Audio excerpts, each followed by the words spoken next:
guys, it's Charissa. Today is Friday, September 12th, and I just left Seattle Reproductive Medicine, the fertility specialist that I see here in Seattle. I got my first ultrasound today to see how I'm responding to Famara. They did an ultrasound to see how the lining of my uterus is looking and also the size of my follicles to make sure that they are enlarging at the right measurements for the cycle day that I'm on.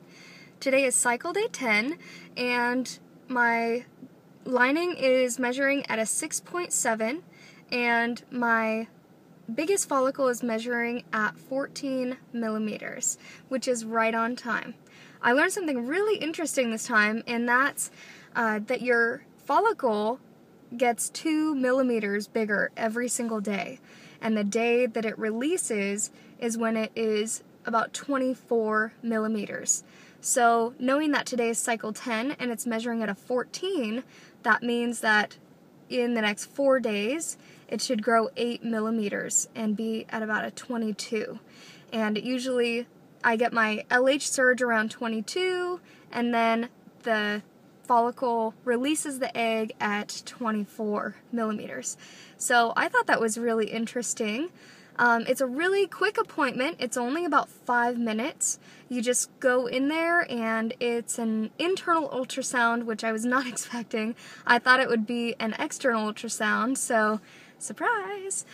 You just sit on the table and they measure, first of all, the lining of your uterus, and then they look up inside to see which of your ovaries is going to be the active one for the month, and they just measure your follicles to see which one is the biggest and which is likely to release, and depending on the cycle day and the size, they can tell if you're going to have any problems ovulating or not. So it looks like I'll be ovulating right on time, day 14 or 15, and I have a couple of options at the moment. First of all, what we decided to do is I'm going to be starting OPK tests today. And something else that I learned is that you are supposed to be taking them between noon and 3, the OPK tests, not with first morning urine. So that's something else that I learned. And if for whatever reason I don't get a positive OPK on day 14, which is next Tuesday, September 16th, then I'll be going in for another ultrasound for them to measure the follicle, and it is up to my husband and I whether we're going to get an HCG shot to ensure that I ovulate and release a healthy egg on time. So that's what's going on for now. I just thought I'd check in before the weekend. For those of you who are curious what the appointment is about and kind of what it's like, I'm going to insert the video and let you guys watch it. So that's it for now. Thank you guys for watching my videos. Subscribe to my channel if you'd like, and I'll be coming out with a Clomid versus Famara side effects video in just a couple of days. So I'll see you in my next video. Bye! And that's measuring 6.7, so I'd call it early trilaminar. Okay. It already measures the minimum, but a little more growth would be great. Okay. Alright. That's the right side. Let's go. Oh, here we go. Okay, your action's going to be on the left ovary this month. I thought so. I can usually feel myself ovulate, so Alright. I was on the right last time, so I assumed it's left this time. Well, let's see what they're measuring here.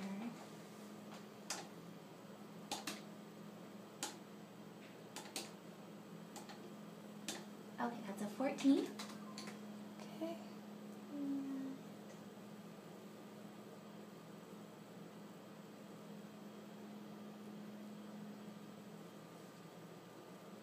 Yeah, the rest are on the small side. Okay. So maybe just that one this cycle. The next biggest is this one. Let me just put some calipers on there.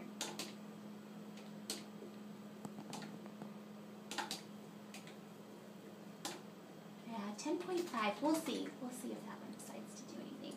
Okay. Okay, and then the right side, that side is quiet.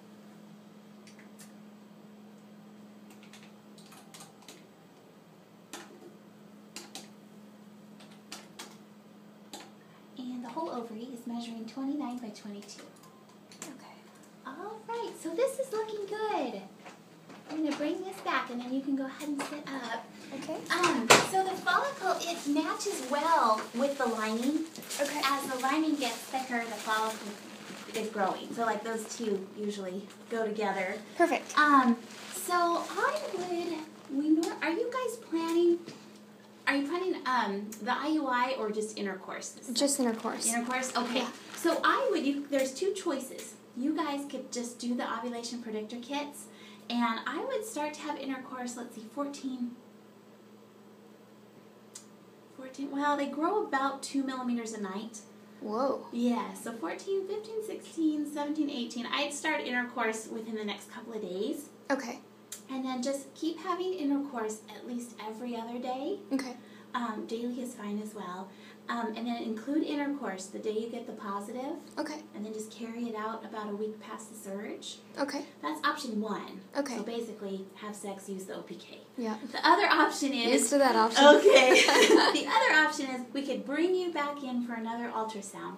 And as long as that follicle, which it will eventually, but as long as it gets up to around a 22, we can offer that trigger shot. Oh. So that's a shot of HCG. Mm-hmm. It's a medicine your body makes when you're pregnant, but we can use it beforehand to induce ovulation.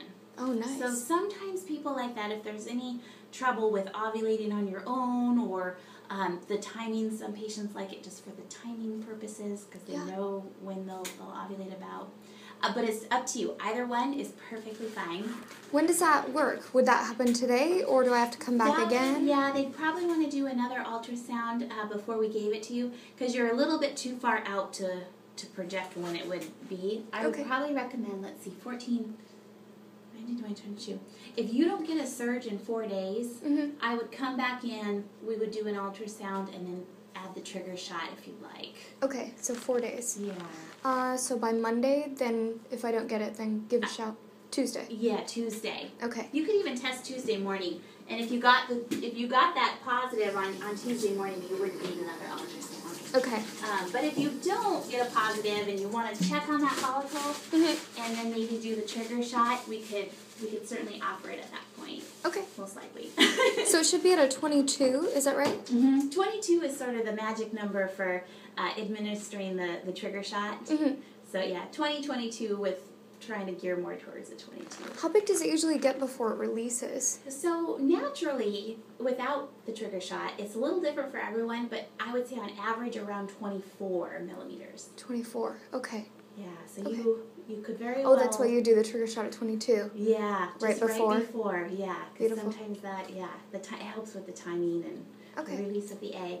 But it's entirely up to you, so... Sounds like a good choice, so I'll track it until Tuesday. Okay, track it till Tuesday, and if you want, you can pre-book an ultrasound for Tuesday, and then if you get that surge, we'll just cancel it. Oh, okay, I can do that. It's up to you. Yeah, I can do that.